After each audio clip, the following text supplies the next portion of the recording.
Big Boss season 8 Tamil ticket to finale task ரொம்ப பயங்கரமாக ரொம்ப ஃபயராக போயிட்டு இருக்கு. ஒவ்வொரு டாஸ்க்கு வரும்போதும் பார்த்தீங்கன்னா ஒவ்வொருத்தருடைய சாயம் வெளுத்துக்கிட்டே வருது அப்படிங்கிறது நம்மளால் கண்கூடாக பார்க்க முடியுது. முக்கியமான பிளேயர்ஸ் எல்லாம் வந்து இந்த வாரம் நாமினேஷன் இல்லை அப்படிங்கும் பொழுது ஒரு சிலரோட ரியாக்ஷன்ஸ் வேற மாதிரி மாறுது.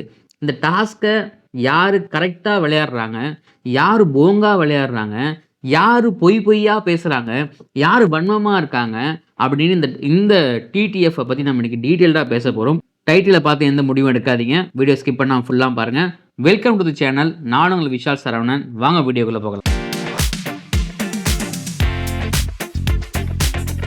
டெய்லி வீடியோஸ், டெய்லி அப்டேட்ஸ்க்கு மறக்காமல் நம்ம சேனலை சப்ஸ்கிரைப் பண்ணி பெல் ஐக்கானை கிளிக் பண்ணிக்கோங்க. இந்த டிக்கெட் ஃபினாலே 2 நாளாக நடந்துகிட்டு இருக்கு. இன்னைக்கு 3வது நாள். இந்த 2 நாளாக ஏன் வீடியோ போடலைன்னா சில பல தனிப்பட்ட காரணங்களால் வீடியோ போட முடியல. பட் நான் ஷோ பார்த்துட்டு தான் இருந்தேன் நான். ஸோ இனிமேல் வீடியோவுக்கு எந்தவித தடங்களும் இல்லாமல் டெய்லிக்கும் வீடியோஸ் வந்துடும். எந்த பிரச்சனையும் இல்லை. ஸோ யாரும் ரொம்ப பயப்பட வேணாம். நிறைய பேர் டிஎம் பண்ணி கேட்டிங்க. ஸோ அவங்களாம் ரிப்ளைவாக இருக்கட்டும். என்னன்னா இந்த டிக்கெட் டு ஃபினாலேயில் டே 1 இருந்து என்ன நடக்குது, அதாவது நிறைய இந்த கிரியேட்டிவ் டீம் பற்றி நம்ம நிறைய பேசிகிட்டு இருப்போம். அந்த பிக் பாஸில் வந்து கிரியேட்டிவ் டீம்னு ஒரு டீம் இருக்குது. அவங்க என்ன பண்ணுவாங்கன்னா ஒவ்வொரு டாஸ்க்கும் எப்படிலாம் விளையாடலாம் கிரியேட்டிவாக யோசிப்பாங்க. இந்த மாதிரி விளையாண்டா என்டர்டைன்மெண்ட்டாக இருக்கும், விளையாடுற போட்டியாளர்களுக்குமே ஒரு என்டர்டைன்மெண்ட் வேணும், பார்க்குற மக்களுக்கும் ஒரு என்டர்டைன்மெண்ட்டாக இருக்கணும் அப்படின்னு சொல்லிட்டு அதான் அவங்களோட வேலையே. ஆனால் இங்கே என்ன ஒரு மிகப்பெரிய பிரச்சனைனா பேர் மட்டும்தான் கிரியேட்டிவ் டீம் அப்படின்னு இருக்குது. கிரியேட்டிவாக ஒன்றும் பண்ணுறதில்ல. பார்க்குற நமக்கும் போர் அடிக்குது, போட்டியாளர்களுக்கும் அது என்னென்னு புரிய மாட்டேங்குது.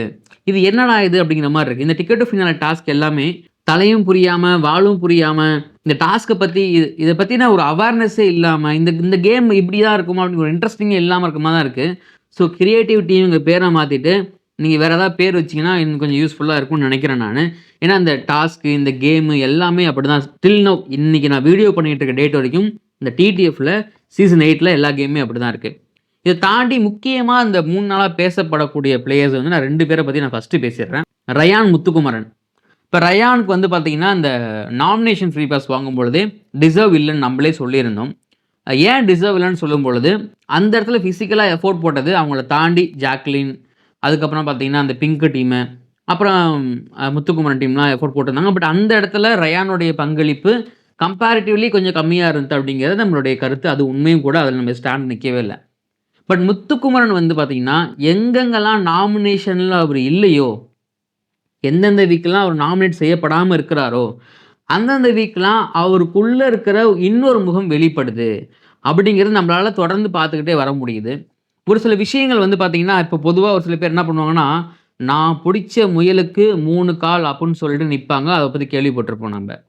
ஆனால் இவர் எப்படின்னா, நான் பிடிச்சது முயலே இல்லை அது எலி அப்படின்னு மற்றவங்க நம்பணும் அப்படின்னு நினைக்கக்கூடிய ஒரு பர்சனாக முத்துக்குமரன் இருக்கார். அவர் ஆக்சுவலாக முயல் தான் பிடிச்சிருப்பாரு. ஆனால் அதை மற்றவங்க பார்க்கும்போதோ இல்லை எனக்கும் அது எலின்னு படுதா, நீங்களும் அப்படி தான் தெரிஞ்சுக்கணும் அப்படிங்கிற ஒரு மனப்பக்குவம் அவருக்கு இருக்குது. இப்போது எல்லா இடத்துலையும் பார்த்தீங்கன்னா அந்த ஃப்ரெண்ட்ஸ் குரூப் ஒன்று இருக்கும். அந்த ஃப்ரெண்ட்ஸ் குரூப்பில் யாராவது ஒருத்தன் அப்படி இருப்பான். நான் சொல்கிறது தான் உண்மை, நான் சொல்கிறது தான் கரெக்டு, இதை தான் நீங்கள் எல்லாரும் கேட்கணும், என்னுடைய பெர்ஸ்பெக்டிவ் தான் நீங்கள் எல்லாரும் பார்க்கணும், நான் தப்பே பண்ணியிருந்தாலும் நான் தப்பு பண்ணணும்னு ஒத்துக்க மாட்டேன் அப்படிங்கிற ஆள் கண்டிப்பாக இருப்பான்.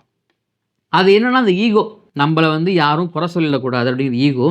அந்த ஈகோ முத்துக்குமரனுக்கு அடிக்கடி வந்து போகுது. அதுவும் இந்த டிக்கெட் டு ஃபினாலே டாஸ்கில் ஃபுல்லாகவே அவருடைய சாயம் வெளுக்குது.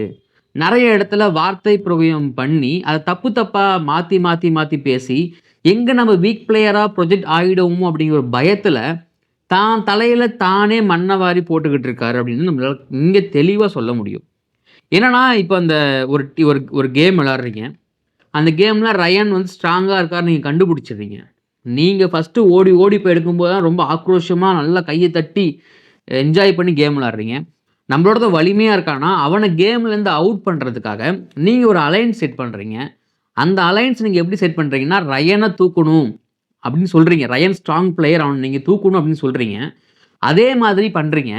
ஆனால் அந்த இடத்துல ரயன் மட்டும்தான் ஒரு ஸ்ட்ராங் பிளேயராக இருக்கார். மற்ற எல்லாருமே பெண்களாக இருக்காங்க. அப்போ அவங்களையும் நீங்கள் அலைன்ஸ் பண்ணி தான் தூக்குறீங்க.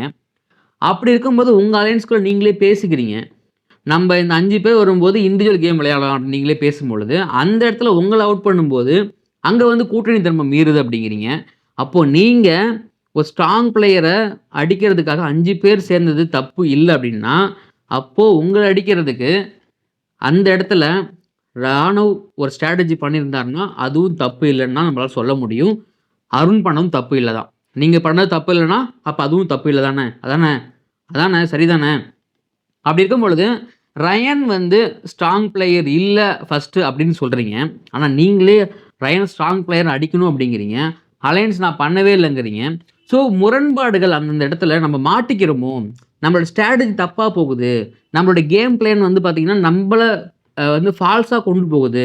வெற்றி பாதைக்கு கொண்டு போகல அப்படிங்கிற ஒரு ஒரு ஒரு ஏக்கத்துல, ஒரு ஏமாற்றத்துல, அந்த ஏற்கக்கூடிய மனப்பக்குவம் இல்லாம இருக்கிறதால, முத்துக்குமரன் வந்து பார்த்தீங்கன்னா, ஒரு சின்ன வயசு பையன் தான். அந்த தோல்வியை ஏற்றுக்கொள்ள முடியாத மனப்பக்குவம் முத்துக்குமரனுக்கு அதிகமா இருக்கோ அப்படின்னு நமக்கு பார்க்க தோணுது. இருக்கு கண்டிப்பா அது. ஏன்னா அவர் வந்து ரொம்ப அப்படியே பெரிய அனுபவசாலியோ அப்படிலாம் நம்ம சொல்ல முடியாது. சின்ன பையன் தான். பட் அந்த மனப்பக்குவம் இருந்துச்சுன்னா, ஒரு வெற்றியாளரா போறதுக்கு நெறைய வாய்ப்புகள் இருக்கு. அது இல்ல அப்படின்னா, கண்டிப்பா ஒரு டைட்டில் வின் பண்றதுக்கு ஒரு அந்த அந்த விஷயம் வந்து தடையா இருக்கும் அப்படின்னு நமக்கு பார்க்குறவங்களுக்கு தோணுது. ரயான் வந்து இந்த இடத்துல நல்லா கேம் விளையாடுறாரு. நல்லா கேம் யூஸ் பண்றாரு. ஆனா ரயானும் முத்துக்குமரனுக்கு டஃப் பயங்கரமா குடுக்குறாரு. முத்துக்குமரன் நம்ம மட்டும் தான் இங்க டாப்ன்னு நெனைக்கிறோம். ஆனா ரயான் வந்து நம்ம அந்த வார்த்தைகள வந்து தீபக் சொன்னாரு. ரயான் வந்து வார்த்தைய புடிச்சுக்கிட்டே பேசுறான் அப்படின்னு. நான் என்ன கேட்கிறேன்னா, ஒரு ஒரு கான்வர்சேஷன் நடக்குது. உங்களுக்கும் எனக்கும் ஒரு தனிப்பட்ட ஒரு வாதம் நடக்குது. அந்த வாதத்துல நான் என்ன வார்த்தை யூஸ் பண்ணுனேன், அந்த வார்த்தைய நீங்க இந்த வார்த்தை தாங்க யூஸ் பண்ணீங்க அப்படின்னு சொல்றதுல என்ன தப்பு இருக்கு? ஆமா, நீ வந்து ஒரு பயந்தாங்கோலின்னு சொன்னீங்க. ஆமா, பயந்தாங்கோலிக்கு அர்த்தம் என்ன?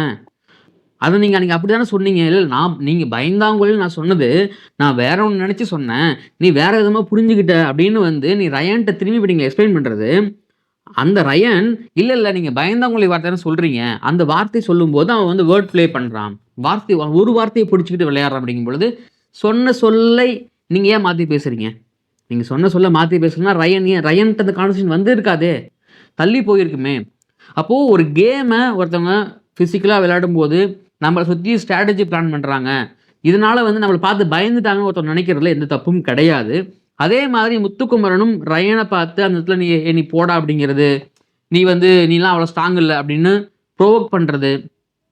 ரயன் ப்ரோவோக் பண்ற மாரி பேசுறாருன்னா, முத்துக்குமரன் ரயன பயங்கரமா ப்ரோவோக் பண்ணி பேசிக்கிட்டு இருக்காரு. அதுதான் உண்மையும் கூட. அப்ப இந்த இடத்துல ரயானை விட முத்துக்குமரன் மேல தப்புகள் அதிகமா இருக்கு. அத சரி செய்யறதுக்கு நெறைய முயற்சிகள் பண்றாரு. ஆனா மக்களுக்கு அப்பட்டமா வெளிய தெரியிறது உண்மை. இந்த பக்கம் நமக்கு வரும். இந்த பிஆர் பத்தி நம்ம பேசுவோம். ஏன்னா, சௌந்தர்யாக்கு மட்டும் தான் இங்க பிஆர் இருக்காங்க. சௌந்தர்யாக்கு பத்தி பேசுறவங்க எல்லாருமே பிஆர் அப்படின்னு ஒரு கூட்டம் சுத்திட்டு இருக்கு. முத்துக்குமரன் பிஆர் பத்தி யாரும் பேசவே மாட்றாங்க. இப்ப முத்துக்குமரன் பத்தி சப்போர்ட் பண்றவங்க எல்லாம் அவங்களுடைய நலம் விரும்பிகள், அவருடைய ஃபேன்ஸு அப்படின்னு ஒரு ஒரு ஒரு மாயை உருவாக்குறாங்க. அப்படி உருவாக்கி முத்துக்குமரன் இப்ப என்ன பண்றாங்கன்னா, முத்துக்குமரன் ஃபேமிலியா அதாவது அவங்க அப்பா, அவங்க அம்மா, சாச்சனா, அப்புறம் அவங்க ஃப்ரெண்ட்ஸ் எல்லாம் சேர்ந்து டெய்லிக்கும் ஒரு வீடியோ அப்லோட் பண்றாங்க. டெய்லிக்கும் ஒரு வீடியோ ரிலீஸ் பண்றாங்க. முத்துக்குமரன பத்தி, அவருடைய வாழ்க்கை முறைய பத்தி, அத சோசியல் மீடியால ஸ்ப்ரெட் பண்றாங்க. இது எல்லாமே பிஆர் ஒர்க் கிடையாது. நம்புங்க, இதெல்லாம் பிஆர் ஒர்க் கிடையவே கிடையாது. ஸோ முத்துக்குமரனுக்கு இருக்கிறது ஆர்கானிக் ஃபேன்ஸு, சௌந்தர்யாக்கு இருக்கிறது பிஆர் ஃபேன்ஸு. ஸோ இப்படி தான் இவங்க வந்து ப்ரொஜெக்ட்டே பண்றாங்க. இதில ஒரு சில பேர் என்ன பண்றாங்கன்னா, இன்னும் இன்டெப்த்தா போய் முத்துக்குமரன் வந்து அன்னைக்கு அவர் புல்லட் வாங்கிட்டாரு, அவர் பிரேஸ்லெட் போட்டிருக்காரு, அவர் செயின் அதெல்லாம் வந்து தனிப்பட்ட விமர்சனங்கள். ஏன்னா, அவங்க கஷ்டப்பட்டு இத்தன நாள் உழைச்சிருப்பாங்க. ஏங்க ஒரு நல்ல கெட்ட நாள்னா ஒரு நகை கூட வாங்க மாட்டாங்களாங்க? அப்படி அப்படி அப்படிலாம் யாருமே வந்து ரொம்ப கஷ்டப்படுறவங்கலாம் இந்த ஷோக்குள்ள வரவே முடியாது. ஏன்னா, அந்த பிக் பாஸ் வரதுக்கு முன்னாடி அவர் ஒரு தனியார் தொலைக்காட்சியில ஒரு ஆங்கரா ஒர்க் பண்ணிட்டு இருந்தாரு. தமிழ் பேச்சங்கள் மூச்சில வந்து ஷோ பண்ணியிருக்காரு. ஸோ அவருக்கு ஒரு சம்பாரிச்சிருப்பாரு இல்லைங்களா? அவங்க அப்பா வந்து மலேசியால ஒர்க் பண்ணிட்டு இருந்திருக்காரு. ஸோ அவங்க வீட்ல வந்து பார்த்தீங்கன்னா, விவசாயம் பண்ணியிருந்திருப்பாங்க. ஒரு குறிப்பிட்ட இடத்துல அவங்களுக்கு நிலம் இருந்திருக்கும். விவசாயம் பண்ணியிருப்பாங்க. ஸோ அந்த வருமானம்லாம் அவங்களுக்கு வந்திருக்கும் இல்லையா? இப்ப என்கிட்டயே பைக் இருக்கு. ஆனா அந்த பைக்க நான் இஎம்ஐல தான் வாங்கியிருக்கேன். அதுக்காக நான் பணக்காரன் ஆயிட முடியுமா? நான் மாசம் மாசம் இஎம்ஐ கட்டணுமா இல்லையா? அப்போ அவங்களோட தேவைக்கேற்ப மாரி அவங்க வாங்குறாங்க. அது வந்து இதுல வந்து பெர்சனலா கொண்டு வரதுல அந்த அளவுக்கு நல்லா இல்ல. அதே மாதிரி முத்துக்குமார் பண்றது எல்லாமே சரிதாங்க. அவர வந்து கார்னர் பண்றாங்க. அவர் வந்து ஒரு மிடில் கிளாஸ் ஃபேமிலிங்கிறத அவர் கார்னர் பண்றாங்க அப்படின்னு பேசுற விஷயம் பார்த்தீங்கன்னா, அது நாட் அக்செப்டபிள். அத வந்து யாரும் ஏத்துக்க முடியாத ரொம்ப தவறான விஷயமும் கூட. அப்போ இந்த கேம்ல இப்ப முத்துக்குமரன் பிஆர், சௌந்தர்யா பிஆர தாண்டி நாம அடுத்து பார்க்க போற நபர்கள் பார்த்தீங்கன்னா, மஞ்சரியும், ஜாக்லினும். ஸோ இவங்க 2 பேத்தையும் நம்ம என்ன இனம் அப்படின்னு நம்மளால வந்து சரியா யூகிக்கவே முடியல இப்போ இந்த 4 நாட்களாக. ஏன்னா, அந்த வன்மங்கள் வந்து எப்படி இருக்குன்னு பார்த்தீங்கன்னா, நான் ஏற்கனவே வன்ம வீடியோ ஒண்ணு போட்டிருந்தேன். இது வந்து ஒரு மூட்டை மாரி இல்லாம, குடோன் மாரி இல்லாம, குடோன தாண்டி வந்து ஒரு வேர்ஹவுஸ் மாரி ஆயிடுச்சு இது. ஸோ இந்த வன்ம வேர்ஹவுஸ் என்ன பண்றாங்கன்னா, இந்த கேம்ல ஜாக்லினுக்கு டிக்கெட் ஆஃப் ஃபினாலே தேவையில்ல. ஆனா, நமக்கு கிடைக்கணும்னா, அந்த டிக்கெட் டு ஃபினாலே யாருக்கு கிடைக்கணும்னா, முத்துக்குமரனுக்கோ, மஞ்சரிக்கோ கிடைக்கணும் அப்படிங்கிறதுல ஒரு மாரி உறுதியா இருக்காங்க. அப்படி இவங்க பண்றதால, மத்த எல்லா விளையாடுறதையும் கேமையும் கெடுத்து, மத்த யாரு விளையாடுறாங்களோ அவங்க மேல முதல்ல வன்மத்த தெளிச்சு, இப்ப ரயானுக்கும் முத்துக்குமரனுக்கும் ஒரு ஃபைட்ல கூட இவங்க என்ன பண்றாங்கன்னா, ஸ்டாண்ட் முத்துக்குமரன் கிட்ட எடுக்குறாங்க. அப்போ ரயான் சொல்ற ஒரு வார்த்தைய புடிச்சுக்கிட்டு பேசிக்கிட்டே இருக்காங்க. "நீ பண்ற தப்பு, தப்பு, தப்பு" அப்படின்னு. முத்துக்குமரன் பண்ற தப்ப இவங்க எடுத்து வச்சாலுமே, முத்துக்குமரன் அக்செப்ட் பண்ற இடத்துல இல்ல. ஈவன் இவங்க 2 பேரும் என்ன பண்றாங்கன்னா, ஒரு ஸ்டெப் மேல போயி, இவங்க 2 பேத்துக்கு அதாவது மஞ்சரிக்கும், ஜாக்லினுக்கும் 2 பேரும் சேர்ந்து முத்துக்குமரன் டார்கெட் பண்ண ஆரம்பிச்சுட்டாங்க. ஸோ இப்போ இங்க என்னன்னா, மஞ்சரியும், ஜாக்லினும் இந்த இடத்துல வந்து எந்த அளவுக்கு டாக்ஸிக், எந்த அளவுக்கு நெகட்டிவிட்டி ஸ்ப்ரெட் பண்ண முடியுமோ, அந்த அளவுக்கு அந்த எக்ஸ்ட்ரீமுக்கு போறாங்களோ, டாஸ்க்கே விளையாட மாட்டாங்க சௌந்தர்யா. அப்புட்ன்னு சொன்னா லைன்ல வாங்கடா. அப்புட்ன்னு சொல்ற மாரி தான் இந்த வாரம். முக்கியமா டிக்கெட் டு ஃபினாலே டாஸ்க்ல சௌந்தர்யாவுடைய பங்களிப்பு வேற லெவல்ல இருக்கு. டே 1ல இருந்து அவங்க இந்த கேமுக்காக, இந்த டிடிஎஃப் டாஸ்க்காக அவங்க போடுற எஃபோர்ட் வந்து பார்த்தீங்கன்னா, வேற லெவல். இப்ப எல்லாருமே எஃபோர்ட் போடுறாங்க. இவங்கள பத்தி நீங்க ஏன் பேசுறீங்க? நீங்க சௌந்தர்யா பிஆர் அப்படின்னு சொல்ல வருவீங்க. எல்லாருமே கேம் விளையாடுறாங்க. ஆனா இவ்வளவு நாள் கேம் விளையாடுறேன்னு சொன்ன ஒரு ஆளு, ஒரு எஃபோர்ட் குடுக்குறாங்கல்ல. இந்த அளவுக்கு மத்த போட்டியாளர்கள நீங்க ஈவன் முத்துக்குமரனுக்கே டஃப் குடுக்குறாங்க. முத்துக்குமரன் ஒரு புடி புடிச்சு அவங்க அந்த புடியில இருந்து தீபக்கால எடுக்க முடியல அவங்களால. அதே மாரி அந்த பல்ப வந்து ஹோல்ட் பண்ற டாஸ்க். வாட் எவர் டாஸ்க் அவங்களுக்கு என்னென்ன டாஸ்க்லாம் வருதோ, அத 100% இல்ல 200% அவங்க உறுதியோட விளையாண்டுட்டு இருக்காங்க அந்த டிடிஎஃப்ப. ஸோ அதான் அவங்க வந்து நிரூபிக்க ட்ரை பண்றாங்க. பேச்சு போட்டி வச்சாங்க. பேச்சு போட்டியில வந்து பார்த்தீங்கன்னா, முத்துக்குமரனும் மஞ்சரியும் இது எங்களுக்கான போட்டி. நாங்க வந்து இங்க ஜெயிச்சு காட்டுவோம் அப்படின்னு சொல்லி, அவங்களுக்குள்ளேயே சண்டைய கிரியேட் பண்ணி, அதுல அவங்களே 3 பாயிண்ட் வாங்கிட்டாங்க மஞ்சரி. ஸோ அப்படி இது பேச்சு போட்டிக்கான, இதுல பேசுறதுக்கான இடம் மட்டும் கிடையாது. அத தாண்டி எல்லா விதமான டாஸ்க்கும் இங்க இருக்கு. அது எல்லா முறையும் இருக்கு. அது லக் பேஸ் பண்ணி இருக்கும். ஸ்ட்ரென்த் பேஸ் பண்ணி இருக்கும். மைண்ட் பேஸ் பண்ணி இருக்கும். பிசிக்கல் பேஸ் பண்ணி இருக்கும். ஸ்பீச் பேஸ் பண்ணி இருக்கும். அப்படின்னு நெறைய எல்லாமே இருக்கு. ஸோ விட்டு குடுக்குறது, குரூப்பிசம் இது எல்லாத்தையும் கலந்து இவங்க ஒரு டாஸ்க்கா வைக்கிறாங்க. இது எண்ட் ஆஃப் தி டே எங்க போய் முடிய போகுதுன்னு தெரியல. ஸோ இந்த டிடிஎஃப் இதுவரைக்குமே ஃபுல்லா சாயம் வெளுத்தது முத்துக்குமரனுக்கு அப்படிங்கிறது தெரியுது. போக போக என்ன ஆக போகுதுன்னு தெரியல. பொறுத்திருந்து பார்க்கலாம். வீடியோ பத்தி கருத்துக்கள் கமெண்ட்ல பதிவு பண்ணுங்க. இந்த டிடிஎஃப்ல யாரு வின் பண்ணா நல்லா இருக்கும்? யாரு வின் பண்ணுவாங்க அப்படின்னு நீங்க நினைக்கிறீங்களோ அவங்க பேர கமெண்ட்ல பதிவு பண்ணுங்க. வீடியோ பத்தி கருத்துக்கள் கமெண்ட்ல பதிவு பண்ணுங்க. வீடியோ பிடிச்சிருந்தா உங்க ஃப்ரெண்ட்ஸ்க்கு ஷேர் பண்ணுங்க, லைக் பண்ணுங்க. நான் உங்க விஷால் சரவணன். நன்றி, வணக்கம்.